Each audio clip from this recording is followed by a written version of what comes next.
No, I'll tell you the best movie I've seen recently was a French movie called The Pianist, or The Piano Teacher. Piano Teacher. I'm going to ruin it for you so that it's worth talking about. Yeah. It's a French movie. Read? Yes, The Pianist. Fuck that reading shit. French woman, and she's a piano teacher at like a high-end academy in Paris.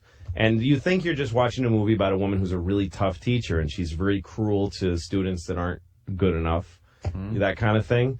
And she's very weirdly mannered, and she has her tea, one of these just like really strict, unsmiling French woman.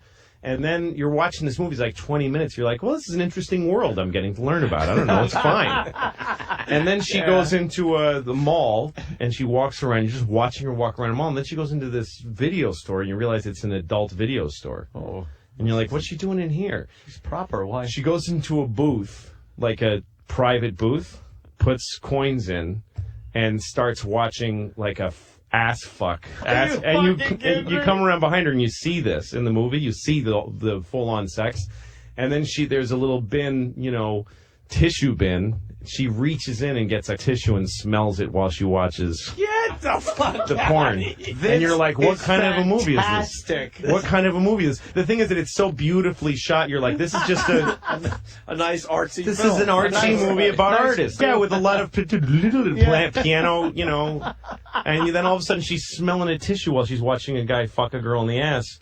And she's got the same bitchy look on her face as when she's like with the metronome. That is amazing. And then she, some young pianist guy who she hates because she thinks he's a hack, like he plays very flowery and everybody thinks he's great. Yeah. But she's hot for him. And so she sees him being nice to a young girl pianist. So then you just see that. You see her observing him being nice to this young girl pianist who's about to do a recital, a student of hers. And then you see her in the cloakroom. You don't know why you're watching this. The whole movie's like this. Like, why am I watching her walk around a cloakroom?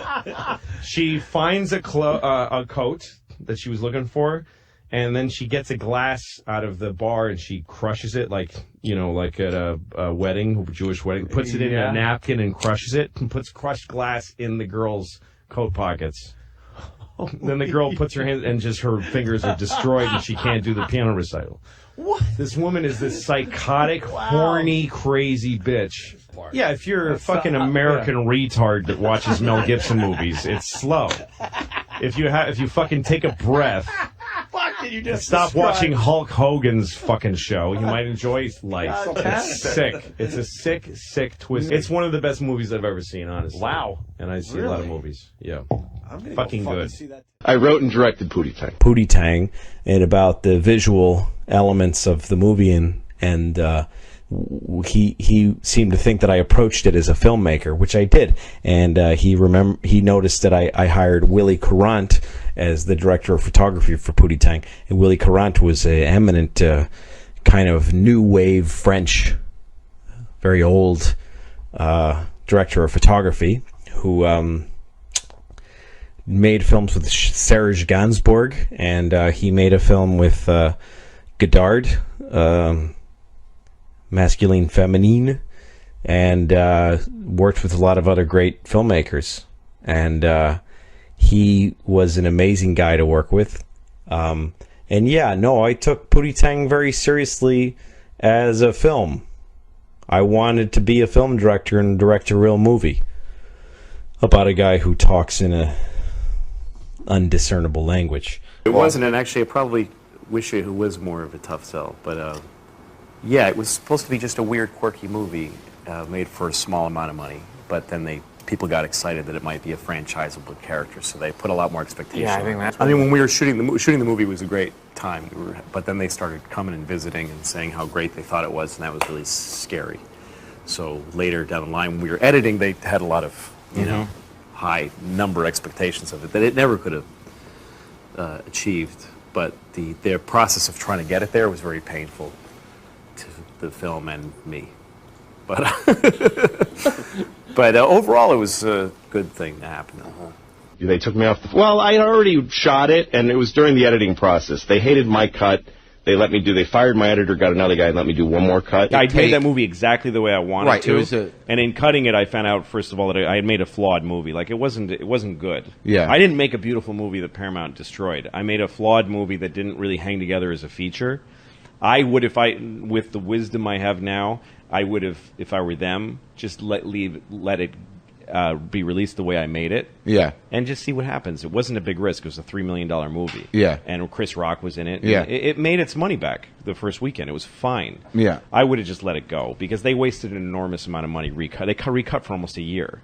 And they just poured money into it trying to make it better, and it never was going to be any better. It just got worse. Yeah, Pootie Tang was the character we did on the Chris Rock show. Well, Chris asked me, do you think there's a movie in that guy? And I said, that's a little nutty, but I'll try it. I wanted to make movies, very badly. I remember that point. Right. It was a great moment in my life. I got brought, they summon you. I got flown out to L.A. First class. I have no idea. Well, I smelled something, but they took me to Paramount, those gates. It's like you feel like that you're going to the White House, and I went to John Goldwyn's office. He was Samuel Goldwyn's grandson. Sure. I was in this big office, and I used to drive by the Paramount lot thinking, I wonder if I could ever get in that gate. And here I'm in John Goldwyn's office, Samuel Goldwyn's grandson, going, this movie is horrible and unreleasable, screaming at me. And I should have been thinking, oh, this is the death of my career. But I was just thinking, wow, gee whiz. This is Hollywood. Yeah. This guy is, powerful, and he hates me, and, wow. And, and so I'm in his office. I'm in the most important office at Paramount. He was running the studio at the time, and I remember I walked in, and he's shaking a little. He was so mad. And he just unloads. Everybody was there that was involved in the movie. He just unloaded on me and said, this movie is unreleasable. You have wasted my money. This is irresponsible. I have a problem with everyone here. And then this guy who was the president of MTV Films, they said, well, John, I don't think you really got the film. How dare you say that to me? He started screaming at company presidents because of my movie. His voice was shaking. I guess, you never made a movie he hated that deeply. But the thing was that ran down like details. It's like, and then why would a man who shuns every woman and makes a beautiful woman drink milk from a saucer on the floor fall for such an ugly, disgusting pig of a floozy? And he was really angry that Pootie fell for the woman that he did. And I said, wow, you really paid attention. You really got into that. He wasn't going like, what do we waste our money on? He didn't make calls during the movie. He watched and he said, no, that's wrong. And so I was very proud of that. And Pootie Tang would never do that. No, yeah. I mean, it hurt. It was painful. Better than you knew Pootie.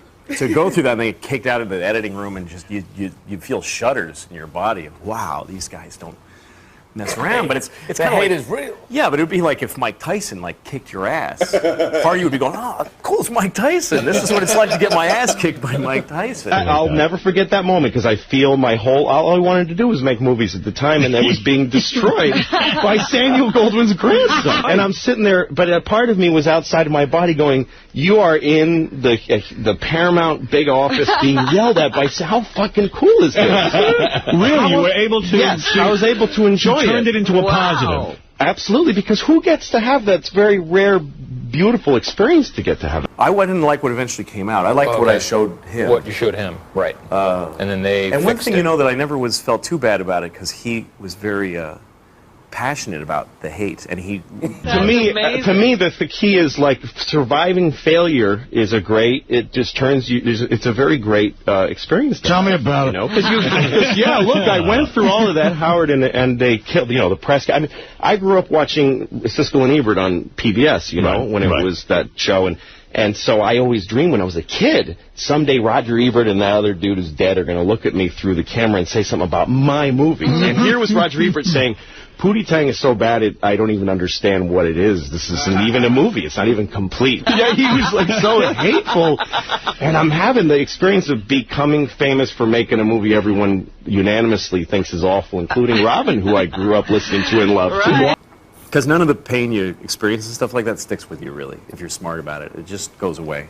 And all that's left is that I got to make a movie. Right. And even the worst parts of it were just fascinating. Mm-hmm. To be on the inside of a movie and under siege, it was fascinating because I never thought I'd get that opportunity. Because Chris was in it and he was hot. Yeah. And, it made its money back, and I get good checks for Pootie Tang. It's doing really well. Yeah, it's That's a cult amazing. hit. People dig it. Wow. I can't look at 2 minutes of it because it just turned into a train wreck. But I think it might have been a good movie if we had done it all one way. It's just that they wanted to backtrack and try to do something else with it. And, that kind of stuff. But the thing is that going through that, though, Howard, and getting through it, and then a few months later realizing I survived that was really hard, but I feel fine. It doesn't stick to you. But I'm so much smarter, and I think that my show now is totally succeeding because Pootie Tang failed. I swear to God, it wouldn't have happened without the other. Chris and I are very good friends. Oh, good. Okay. And we wrote a movie together since then. We've done a lot of things. I think we had one phone call where we were like, Clinton and Gore after the election. Whose fault is this? But no, but there are people that moved away from me, and they're all reading about me in the trades, having my own show now. Well, you learn what beatings life can give you, and then you go, well, I'm not afraid. And I thought when I did this show, I might get the shit kicked out of me again, but I've had the shit kicked out of me. No, when I was making Pootie Tang, when we were in pre-production, there's this producer on the movie, Cotty Chubb, and he was like my right-hand man. He was doing everything for me. And Chris came up to me and said, that guy's going to take the movie away from you eventually. Oh. And I was like, that's crazy. He's my partner. This guy's got my back. And he goes, no, that guy is going to eventually take this movie away from you and kill you. And it's exactly what happened. Wow. Like, he just knew it. He didn't even know the guy. He saw the two of us talking, and he's like, yeah, that's the guy. That's the guy they picked to watch you and help you, and then in the end, he's going to screw you. And that guy did pry the movie away from me and fuck me hard in the ass. He's good enough now at the game to go, he just goes, oh, that's that guy who does that. And now I'm that way. Now I can do that. There's a guy with a nervous laugh who will sell you out eventually under pressure. Yeah. There's the dude. There's like all kinds of people. There's the chick. There's the woman who takes during a meeting, she takes off her shoes and then sits kind of cat-like and says how much she loves you, and she'll eventually fuck you up the ass with somebody else's dick. She'll rip off some other guy's dick and just put shove it on right the end in of your a broom ass and shove it up your ass. But you learn the players because they're not. The thing they're not good at is changing shape or tactics. They're not shape changers. No, they're not. They're just they're obvious. vicious but they're not. They're you can walk around them once you learn the greatest. terrain. I wish I could find the tape from when I did Pootie Tang. There's a part in the movie where he makes a hit record, but it's silence. There's no sound to it. So there's a montage of all these people reacting to it. And it was in the script. It just said a young Asian boy is listening to the Nothing, and his father runs in the room and says, "Turn that noise down." Like any father would. Yeah. And I just wrote Asian just because that's what I saw. I didn't want, but every auditioner, every single one. The audition goes the same as what? Oh, and then really? You hear me or the person auditioning going, it's not supposed to be a stereotype Asian. And then the actor goes, oh, I'm sorry. And then he just does it as the good American that he is. Because none of them were... they were all American-born Asians, but they just assumed, they want me to go, oh! He wants the wacky. I was like, no, I actually don't want that. When I was doing Pootie Tang and they fired me off the movie, I thought seriously about taking a beta tape to Canal Street. It was white. And just dropping it. Well, and also they added I thought that was dumb kind of narration. Like, the movie was meant to be kind of awkward and strange. That's the way that I make stuff. And so they took everything that was sort of strange and they explained it with narration. Oh, that's always dumb good. Yeah, that's narration. Great. And he was just trying to get the movie out, so he stayed with it and kept them involved in it and stuff. But that was the end of my... you can't... that's the way it goes. You sign a thing that says you sign it there. You work at their pleasure, Right. You can't complain. Wow. I mean, nobody can be surprised. You work for a movie studio. It's not your own house. They didn't come to your house. It was so humiliating. It was so hard. The pressure was so much because something was out there that I didn't like. I wouldn't mind if I felt like somebody was fucking up a thing and I don't believe that you shouldn't fire a director. Right. When I made that movie, I signed a regular studio contract that says I serve at their pleasure and they can replace me on a day's notice. I knew that. So I can't say they took my movie away. They hired me to work on a movie that I happened to have written. and that I care a lot about. But I got thrown off because I wasn't doing what they wanted. That's the way it works. I had a meeting with a big director at the time who told me some things that you can do. One thing he said is when they take the movie away from you, it's inevitable. It happens to almost every movie that the director loses control during the editing. But the thing you can count on is that the studios don't have any better ideas than you do. And they don't really want to edit. They don't enjoy the work. It's your idea. You have the creativity, and you like it. They don't like it, and they don't know how to do it. So they'll, just to be protective and, territorial, they'll take it away from you. Let them take it. Don't fight it.